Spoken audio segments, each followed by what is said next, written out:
right, so good afternoon.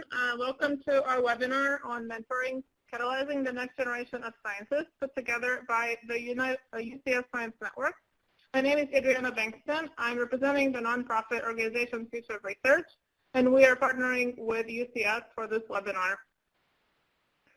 The mission of our organization is to champion, engage, and empower early career scientists with evidence-based resources to improve the scientific research endeavor. One of the ways that we can empower them to improve science is to give them skills and competencies needed to be successful in both science and society. And mentors are a huge part of this endeavor. And as academia is now becoming the minority career destination, mentors must adapt to training their students and postdocs for a variety of career paths. Many mentees desire to exercise their passion for both science policy and advocacy in addition to their research endeavors. And mentors must nurture these interests in addition to fostering their academic training. And today's webinar will showcase a mentor-mentee pair from UC Southwestern Medical Center. And they exemplify the principles and resources necessary to effectively achieve these goals. And they will also discuss the challenges that they're facing from both sides in terms of both their academic but also outside interests in terms of training students for science policy and advocacy. If you'd like to follow the conversation online, please use hashtag SciNetWorkshop on Twitter. So with that introduction, I would like to now introduce Dr. Sandra Schmid, who is a Cecil H. Gray Distinguished Chair in Cellular and Molecular Biology at the UC Southwestern Medical Center. Dr. Schmid has published numerous papers in the field of membrane trafficking, and she's also passionate about training junior scientists. She will talk to us about the challenges and possible solutions to mentoring junior scientists who desire to improve their scientific training while pursuing other interests such as science policy, outreach, and advocacy.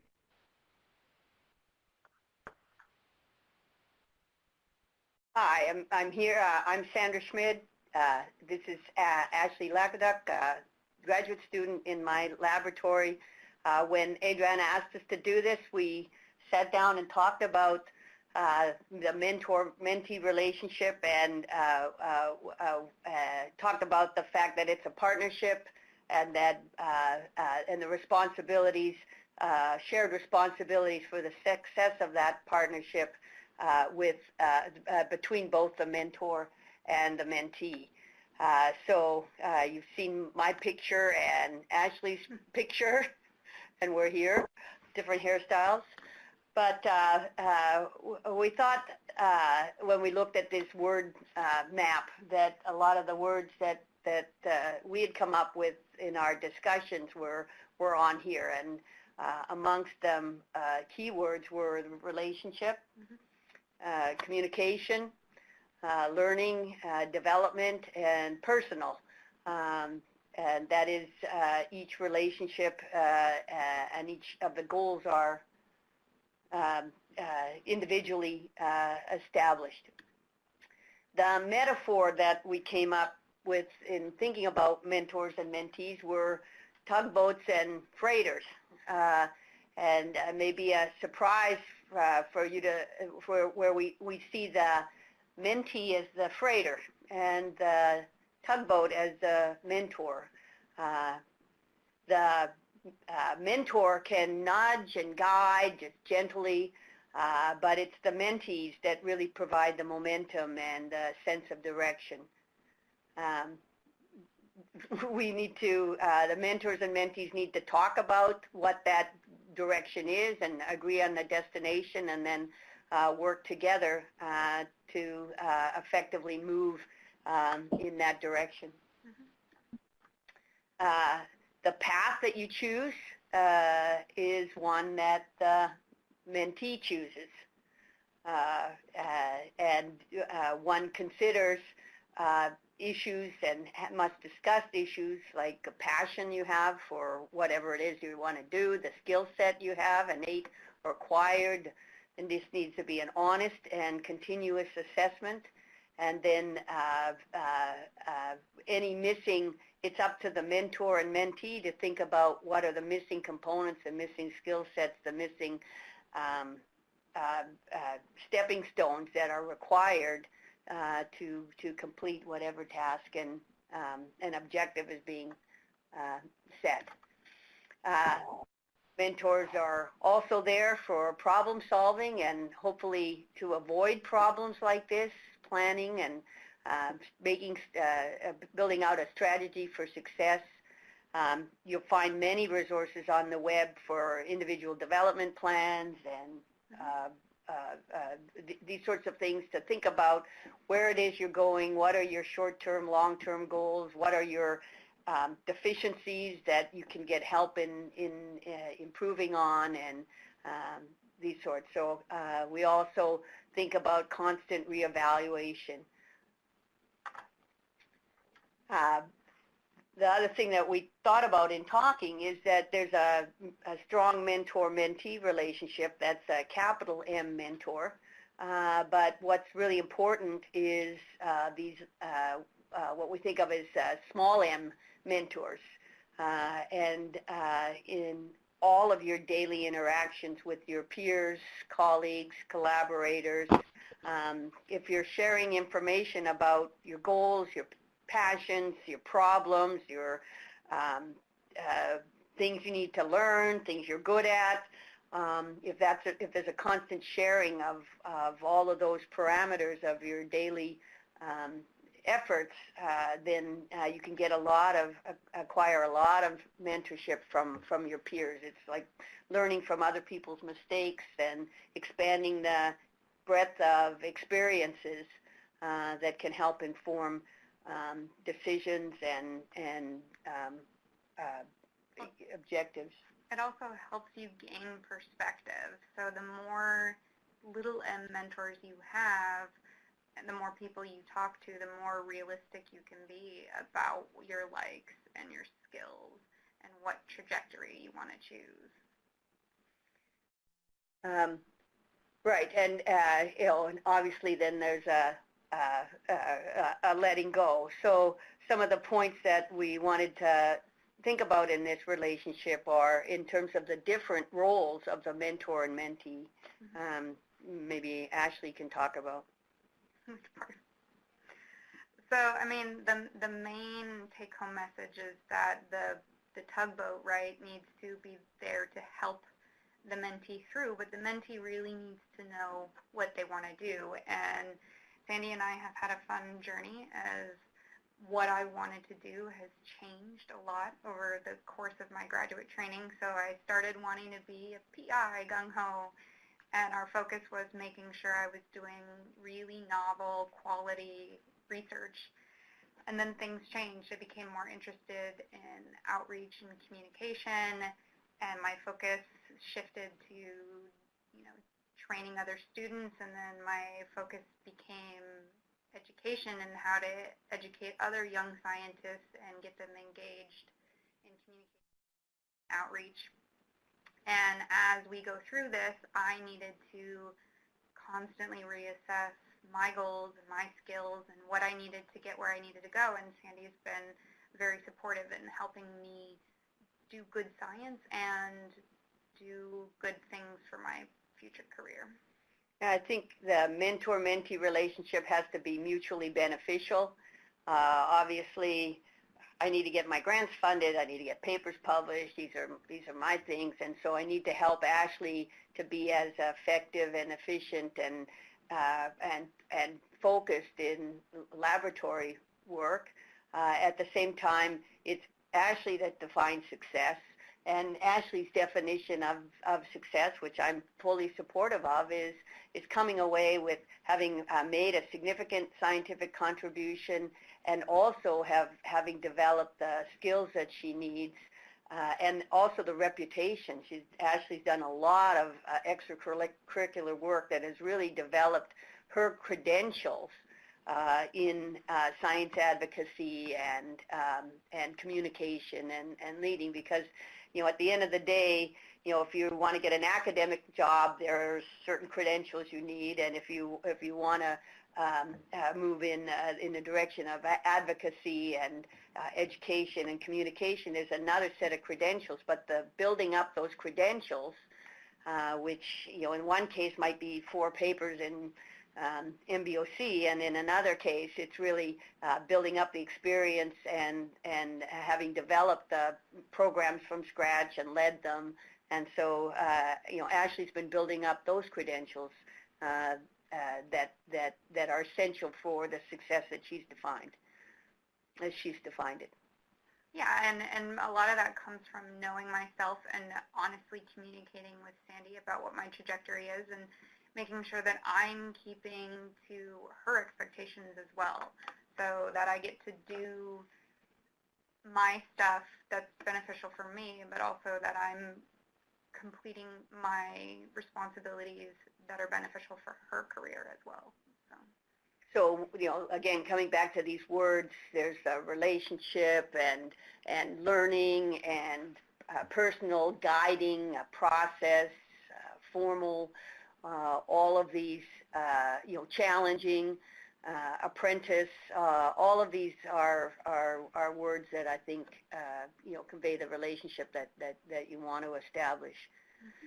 So I think we'll stop there and think about questions of how we tackle these conversations and what kinds of opportunities Ashley has identified for herself, and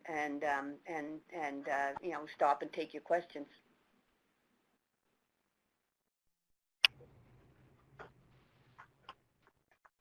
All right, great. How's everyone doing? My name is Justin Clausen. I'm here with the Science Network.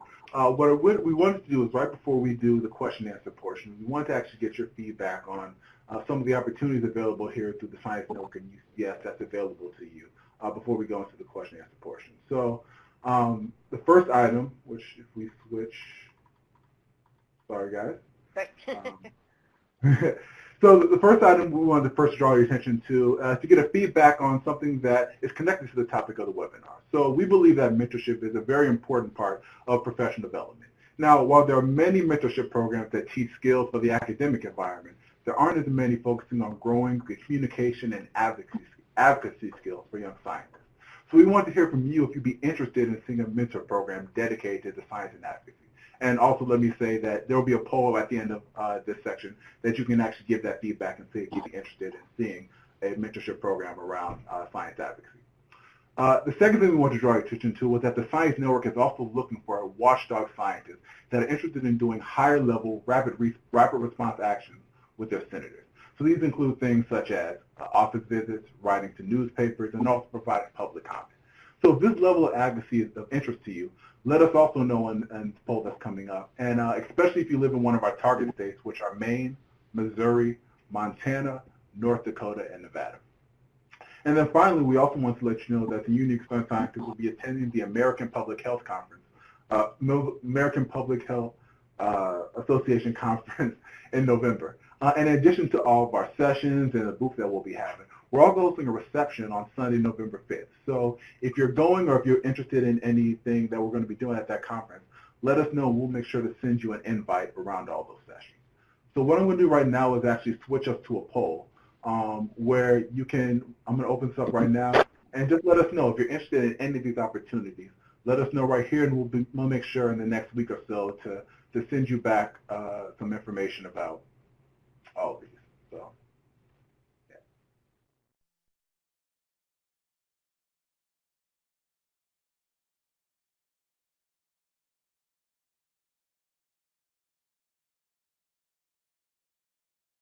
Give you about 30 more seconds to fill in. Feel free to select one or all of them.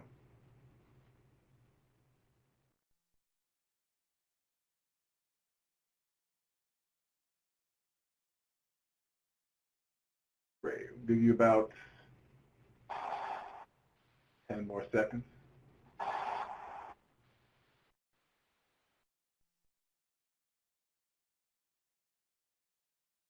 Fantastic.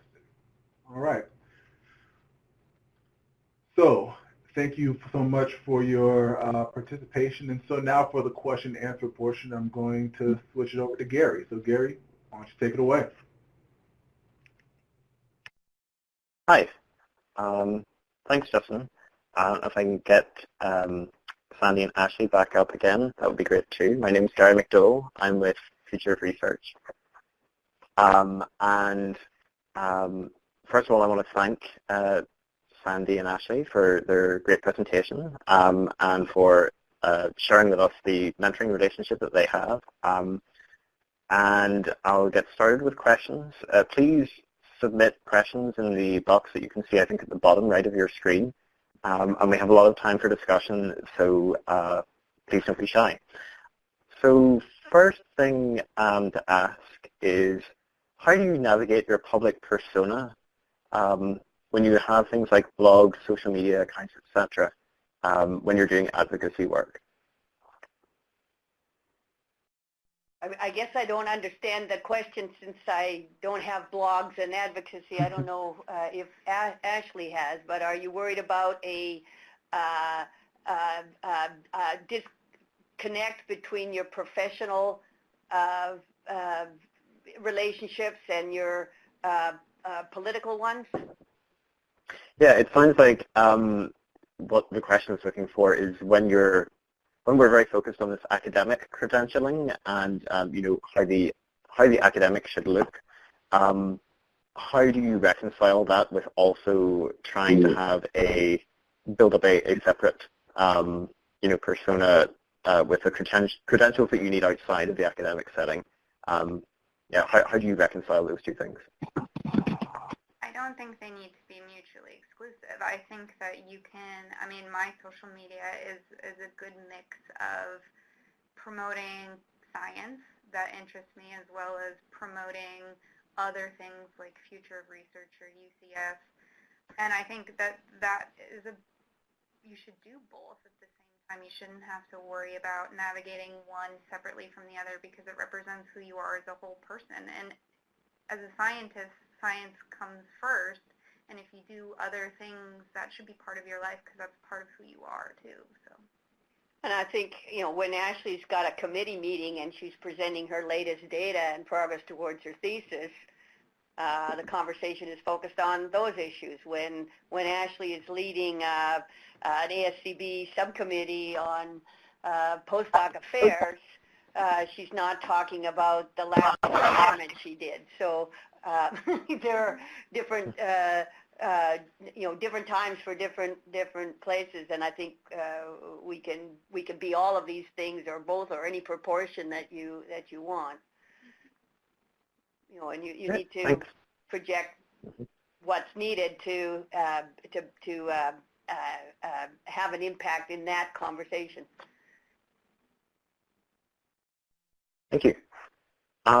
So another question we have, how do you find younger scientists with an interest in activism and in integrity and in actually being interested in mentoring themselves?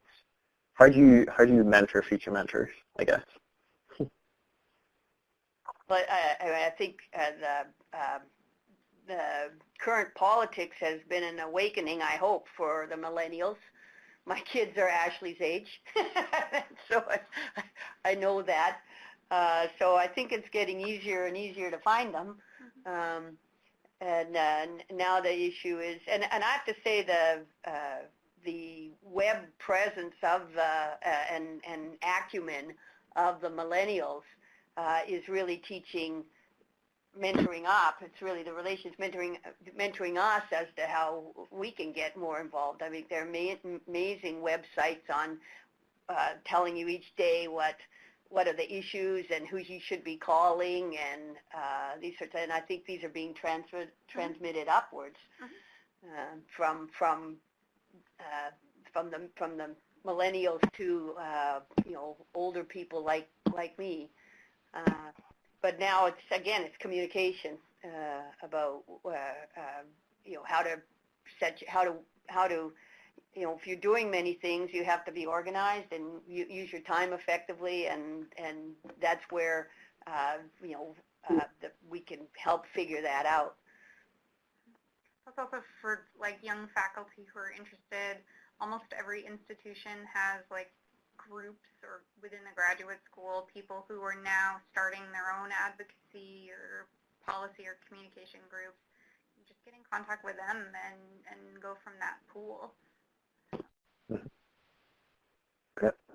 All right, this is a great question here. If you work in a science lab as a grad student, how do you justify to your advisor wanting to spend some time working on science outreach or advocacy projects? How do I justify?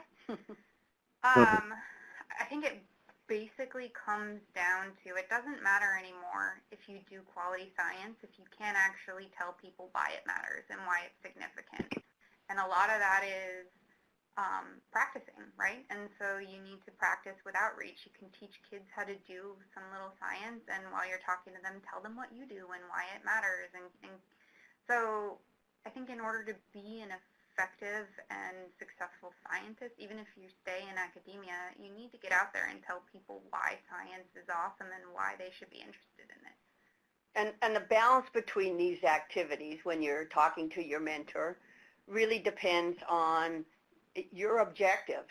As I said, for Ashley to be successful in completing her PhD en route to a science advocacy communication career, then she needs to build up as a graduate student certain credentials. If Ashley came to me, I want to go be a professor at Harvard, the credentials she'd need to establish would be different, and then how we prioritized her time would be very different, right? So that's where we say that it's up to the mentee to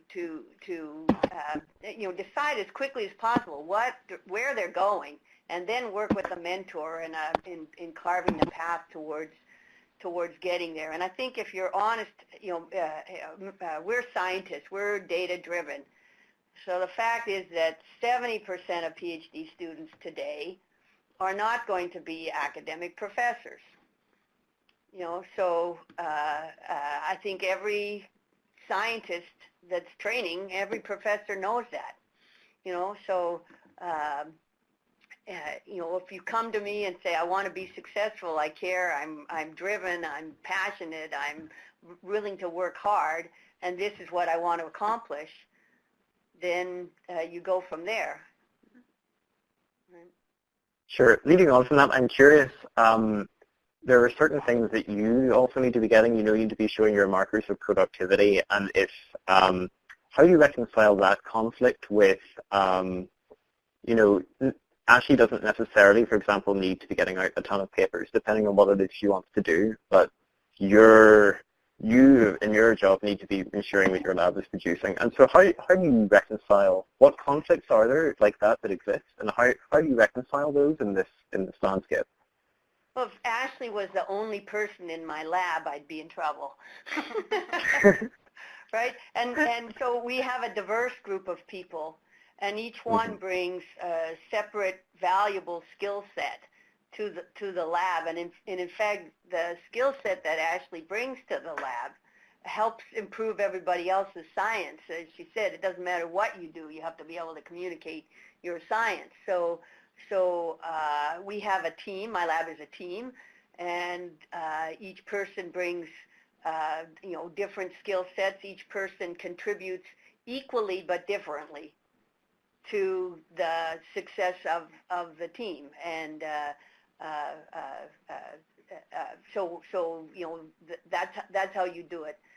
I think a lot of large labs have one person on one project, and that person either succeeds or doesn't, and has spend sometimes 6, 7, 8 years doing that, and then the person has enough individual projects. It's like investing in the stock market. If you have enough investments going, if one tanks, you make your money on the other one. And so I think that's that way of running laboratories is, I hope, becoming less recognized as less effective. rather we work as teams, and Ashley makes significant contributions to the team. She's helped a lot of us I'm not in the lab.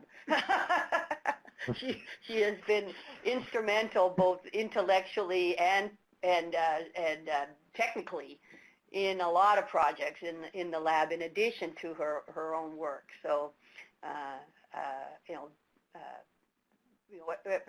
so that's what you do, it with a diversity of talent and skills and passions. And to add to that, Gary, we also communicate very honestly. And so I let her know, hey, I'm going to be out of lab these days, and she's aware. And if she doesn't hear from me or whatever, she said, look, we need to have more meetings, and you need to get these done. I need to see these things. So it's just very honest. I think give and take. Right. I think the other thing that's been important. So I'm a bench. I'm not a bench scientist, but I am a scientist. That's all I did. That's all I. So I am unaware of opportunities of internships and communication. What was this, the club? The thing that you started that reaches out to the. I don't know these. So again, she's in charge. She's the freighter. So it's important. And Ashley and Sarah, a previous graduate student of mine, they found opportunities for paid internships or opportunities to work in a communications office. And they came to me and said, okay, this is going to take X amount of my time. Are you supportive of it? Can I do this? And as it was perfect, as we talk about it, it turned out to be completely on path to their definition of success, and so we figured it out. Mm-hmm. But to expect the mentor, with my, focused interest and experience to go out and search for those opportunities for you, that's not going to happen. Just as I'm not going to search do all the searching in the literature for a certain protocol that you have to follow to get something done. I mean, this is a partnership, and the mentee has to be on their feet. I mean, the other thing that's important is these mentees, my mentees, are graduate students, so they are, they have a bachelor's degrees in something. They're young adults. They're not children, and so you have a certain amount of and a significant amount of personal and individual responsibility over your career track. You're not a high school student or even a college student anymore. You are a postgraduate student, right? And should be thinking of yourself in those terms. Yep. To follow up on that, so that makes total sense that, of course, you may not know the sort of things that are out there, but you're giving Ashley the freedom to go out and find all of the things that she needs. So, Ashley, how did you find those things? What was involved in doing that? A whole lot. I probably said yes to too many things. I am part of some different scientific organizations, which also helps my science, but also helps me in the advocacy and outreach sort of track. Networking, Twitter, making connections is really just telling people what you want to do and listening and meeting people and putting yourself out there in a bunch of different things and knowing when to pull back and focus back on science so that you can graduate. I would say two things too. There are wonderful societies. I'm a past president of the American Society for Cell Biology. Wonderful societies that have opportunities for input and contributions, and then there are university level opportunities. And have you looked at the community as well? Because I know some of the things you're doing are ASCB inspired or motivated. Others you've found within the UT Southwestern system. Is there a third that I'm not aware of? Yeah, we do a lot of public outreach and like with the UT system. So Okay. it's at any level you want, you can find it. Great. Okay, so I have a two-part question, which is sort of first for Ashley and then one for Sandy. So it's sort of two sides of the same coin. So I'll go with Sandy first. What's the most effective way of engaging students in the mentoring process? How do you make sure that you, as someone who is willing to be a mentor, how do you make sure that relationship works from your side? It took me a while to learn that, and I think having children helped a lot. But I would say the first thing you do, shut up and listen. Right? So you just really have to listen. And so how is it going? Are you on track? You know, where do you want to be in 4 years? I don't know. Well, maybe you should be thinking about that. How do you think about that? What are the things you think about in making that decision of where you want to be in 4 years? It's asking questions and listening. I think that's the most important thing. And also creating a safe space for the answers to those questions to be honest ones. Not, I want to be a Harvard professor just like you or whatever, right? It's like, you know, to give a safe place for honest answers to those questions.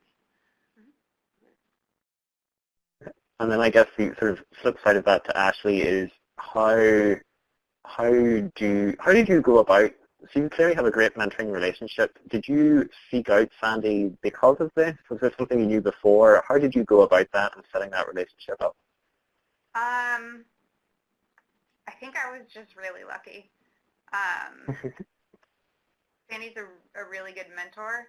I think a lot of it, like she said, though, is listening, and we have a very honest dynamic because I'm also fairly self-introspective and I know what I want. And Sandy creates a very safe space where I can tell her, hey, I actually don't want to be a PI.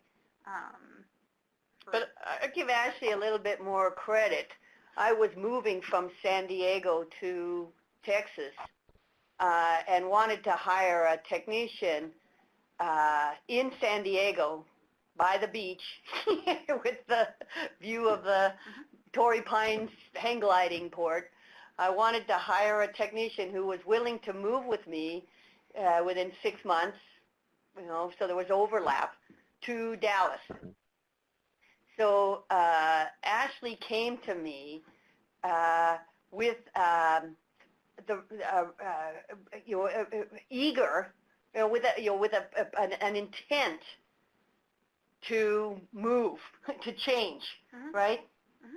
So I think that's what, whether, I don't think the change happened in the direction she was thinking about, but she actually came from the very outset, just because of the nature of the offer, that yeah, I'm willing to make some significant changes in my life, to move away from where I went to school and where my family was and start something new somewhere. So I think that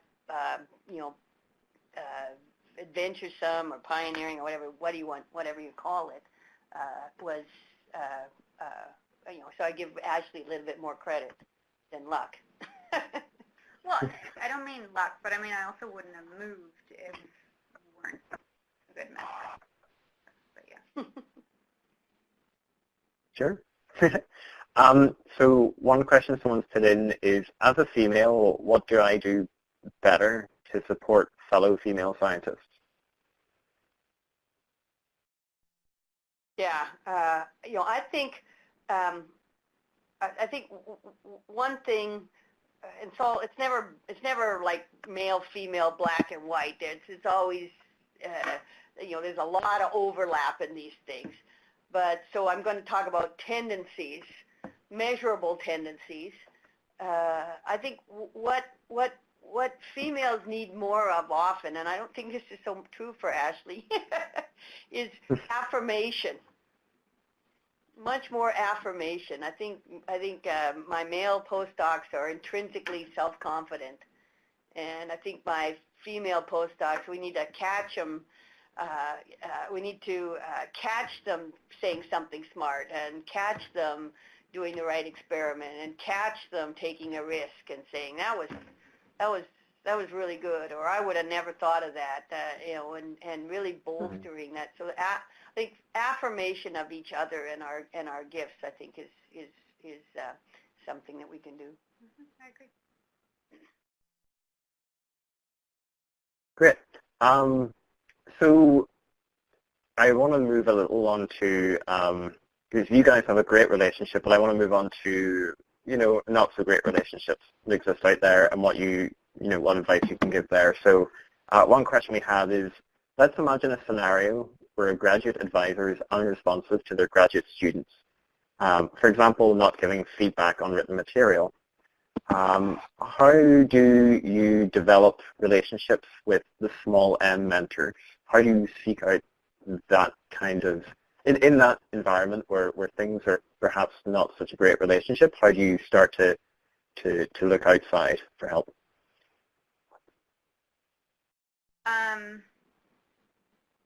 I'd say it just starts with talking to people, and so you're going to find other people, peers, other students, postdocs, other faculty, attend seminars, see who's there, figure it out, just say hello. I mean, we're all awkward, we're all scientists, but just go strike up a conversation and realize that, oh, that person's interested in something tangentially. Maybe they'll read my paper and give me feedback.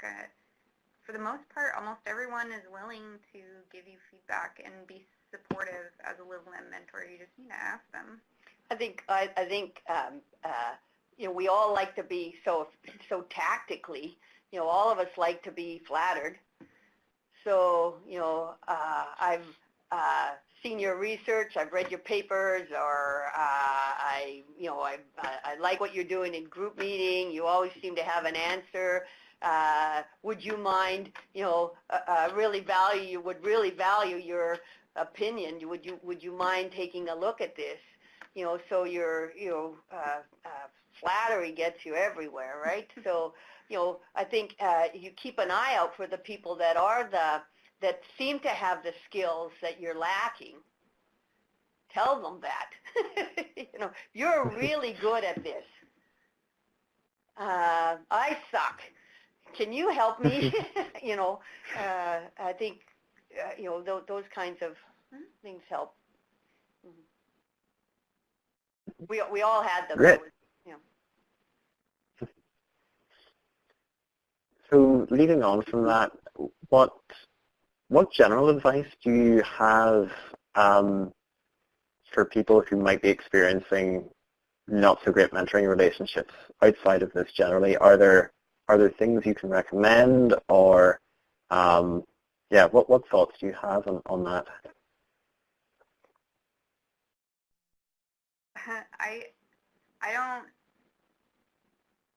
I think in order to avoid that kind of dynamic, you should be upfront about your expectations.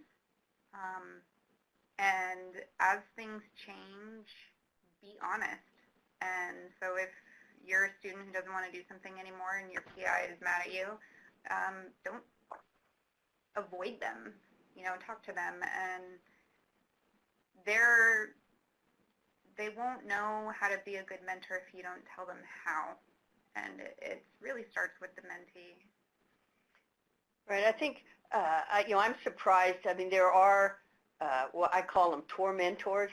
I mean, there are those labs, and it amazes me, that people keep going into those labs.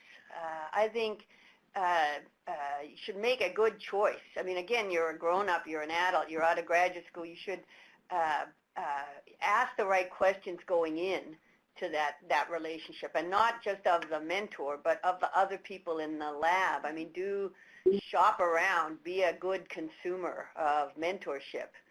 And then, if it's not working, I think it's okay to say to a mentor, this relationship, this interaction, it's not helping me. In fact, it's doing the opposite. It's demotivating. I feel terrible coming into work. I don't like what I'm doing. And so if you can offer a solution, why don't you let me work for 2 weeks and we meet every 2 weeks, or why don't we discuss experiments beforehand, so that I can make sure I'm doing the right thing. I mean, figure out what works for you, and maybe help the mentor say, this is what I need right now. The link up there, getting the most out of your postdoctoral training, is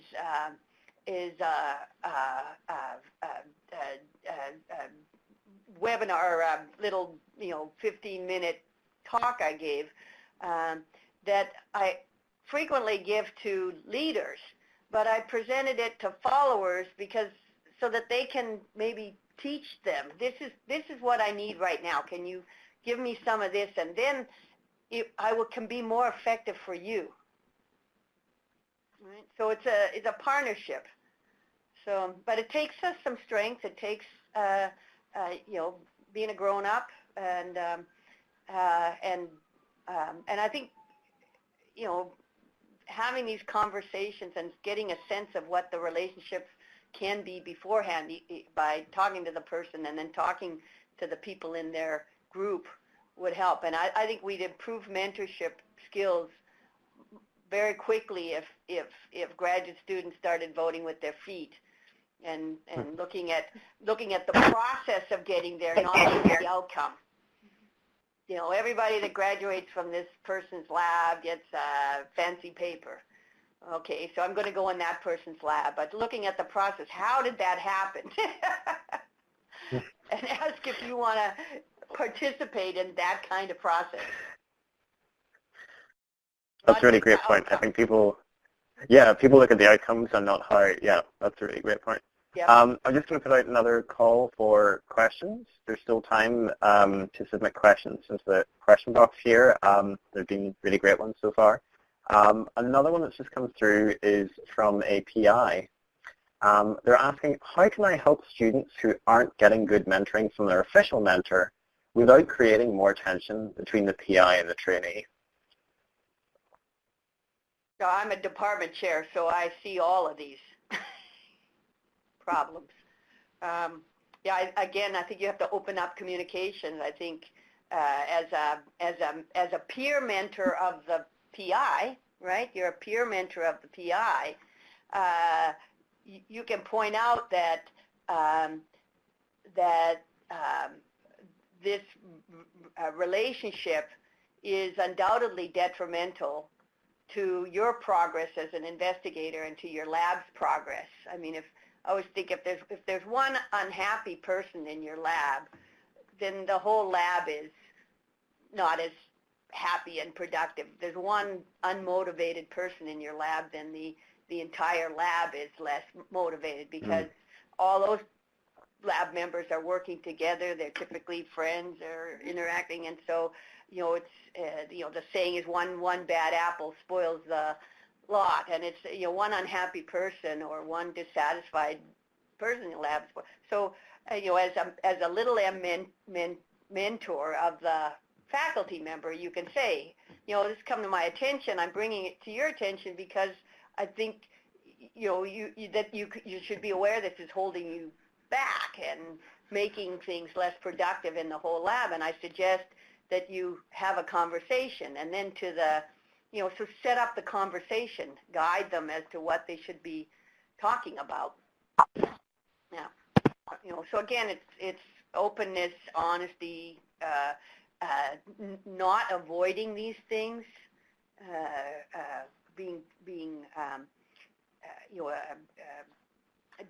dealing with them, providing some input that can create, catalyze a better relationship.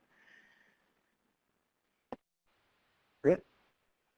And usually both are at fault somewhere, right? So it's not it's like, okay, this isn't working, so there has to be adjustments on both sides for the benefit of both individuals. Yeah, for sure. Do you, as a mentor, find that do you wish there was more incentives to be a good mentor? Do you get recognition for it? Do you, as a chair of the department, recognize good mentors in some way in the department? Are there other things the institution does? Yeah, we have the postdocs give mentorship awards. There are teaching awards. I have in my department my expectations for success and for tenure and for promotion, and mentorship is one of those written expectations. So what we don't get is any training or coaching, and in fact, most of us got our jobs because we were pretty fiercely independent, and we worked on our own, and you see the letters of recommendation. This person is did all this stuff themselves, and look at this, and so it's almost counter. And then we throw them in as assistant professors without any training. And in the business world, nobody gets promoted to a manager level without them sending them to some management class or giving them some management education, and we do it as a default.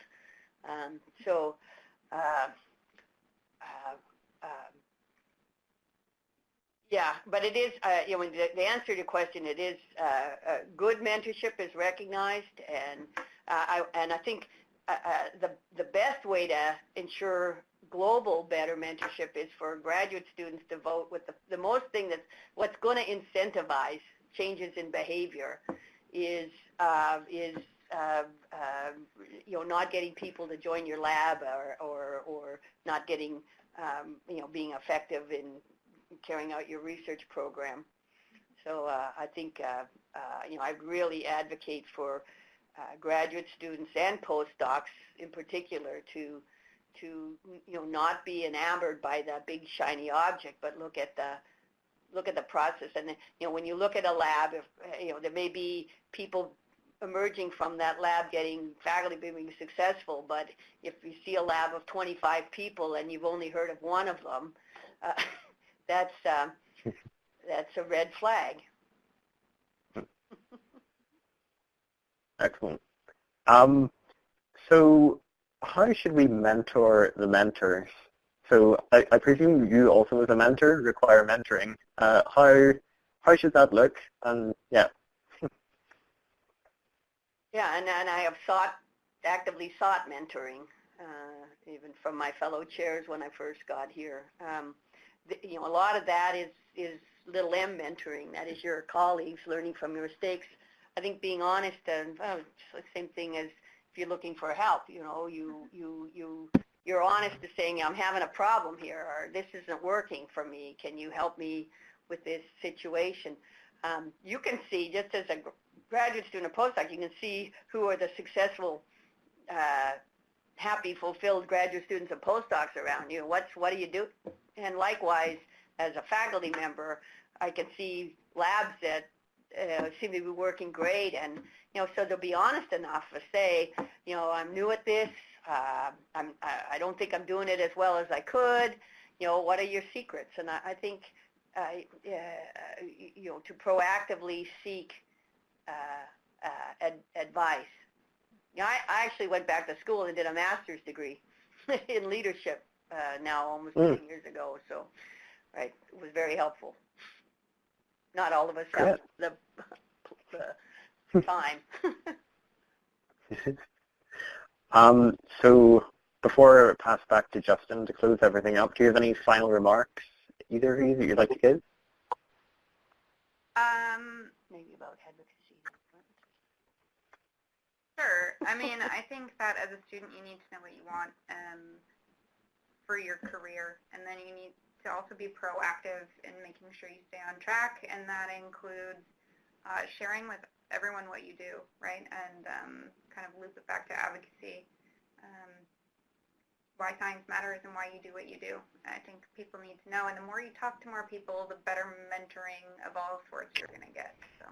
And I think as PhD students, move out into all areas of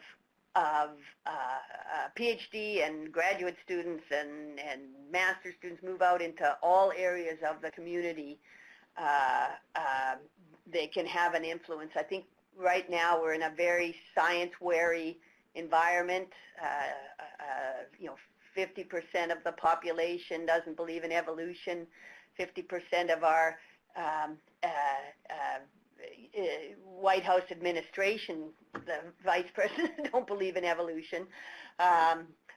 Global warming, these sorts of issues. So we need rigorous science out there, and I think alternate facts, all of these issues come back to a lack of a scientific method, which is data-driven reality things. So we're training a lot of PhDs, and rather than them being discouraged that they're not getting academic jobs, they should realize how valuable they are in society, and go teach high school and run for city council and run for Congress and state and be a CEO. I mean, if those guys use data-driven information to make decisions as opposed to whatever, I think we'd be in better shape. So I think there's I think the rigor and the skepticism and the data-driven decision-making and the communication skills you learn as a PhD are really critical for society now. So people should get out there and fan out and take over everything. That would be great. All right. Thank you so much. Thanks for your presentation. Thanks for this great discussion. I'm going to pass back over to Justin now. Thanks.